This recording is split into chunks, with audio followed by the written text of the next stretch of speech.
ഭഗവത്ഗീതയും ശ്രീമദ് ഭാഗവതവും രണ്ടിലും ശ്രീകൃഷ്ണന്റെ മഹത്തായ സന്ദേശങ്ങളാണ്. പക്ഷേ ഇവ രണ്ടിലും ഒരേ കാര്യമാണോ? ഭഗവത്ഗീത ആദ്യം വായിക്കണോ അതോ ശ്രീമദ് ഭാഗവതമോ? ഈ രണ്ട് ഗ്രന്ഥങ്ങൾ തമ്മിലുള്ള യഥാർത്ഥ വ്യത്യാസം എന്താണെന്ന് ഇന്ന് നമുക്ക് മനസ്സിലാക്കാം. ഹരേ കൃഷ്ണ, ഞാൻ രമ. എല്ലാവർക്കും എൻ്റെ യൂട്യൂബ് ചാനലിലേക്ക് സ്വാഗതം. നമ്മുടെ ആത്മീയ ജീവിതത്തിൽ വളരെ പ്രധാനപ്പെട്ട രണ്ട് മഹത്തായ ഗ്രന്ഥങ്ങളാണ് ഭഗവത്ഗീതയും ശ്രീമദ് ഭാഗവതവും.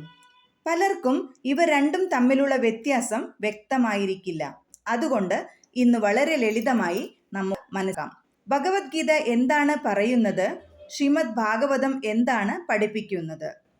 ഭഗവത്ഗീത മഹാഭാരതത്തിലെ ഒരു ഭാഗമാണ്. കുരുക്ഷേത്ര യുദ്ധഭൂമിയിൽ അർജുനൻ ആശയക്കുഴപ്പത്തിലായപ്പോൾ ശ്രീകൃഷ്ണൻ അദ്ദേഹത്തിന് നൽകിയ ആത്മീയ ഉപദേശമാണ് ഭഗവത്ഗീത. ഭഗവത്ഗീതയിൽ 18 അധ്യായങ്ങളും ഏകദേശം 700 ശ്ലോകങ്ങളും ഉണ്ട്. കർമ്മം എന്താണ്?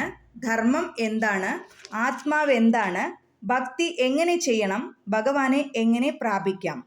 ഇത്തരത്തിലുള്ള ജീവിതത്തിലെ അടിസ്ഥാന ചോദ്യങ്ങൾക്ക് കൃഷ്ണൻ അർജുനന് മാർഗനിർദ്ദേശം നൽകുന്നു. ശ്രീമദ് ഭാഗവതം 12 സ്കന്ധങ്ങളിലായി ഏകദേശം 18,000 ശ്ലോകങ്ങളുള്ള മഹത്തായ പുരാണ ഗ്രന്ഥമാണ്. ഭഗവാന്റെ മഹത്വം, അവതാരങ്ങൾ, മഹാഭക്തരുടെ ജീവിതം, സൃഷ്ടിയുടെ തത്വം, പ്രത്യേകിച്ച് ശ്രീകൃഷ്ണന്റെ ദിവ്യലീലകൾ ഇവയെല്ലാം വളരെ വിശദമായി ശ്രീമദ് ഭാഗവതത്തിൽ അവതരിപ്പിക്കുന്നു.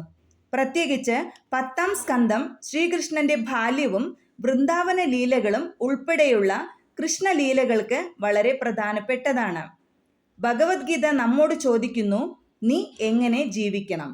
ശ്രീമദ് ഭാഗവതം നമ്മെ പഠിപ്പിക്കുന്നു, ഭഗവാനോടുള്ള നിന്റെ സ്നേഹവും ഭക്തിയും എങ്ങനെ വളർത്താം.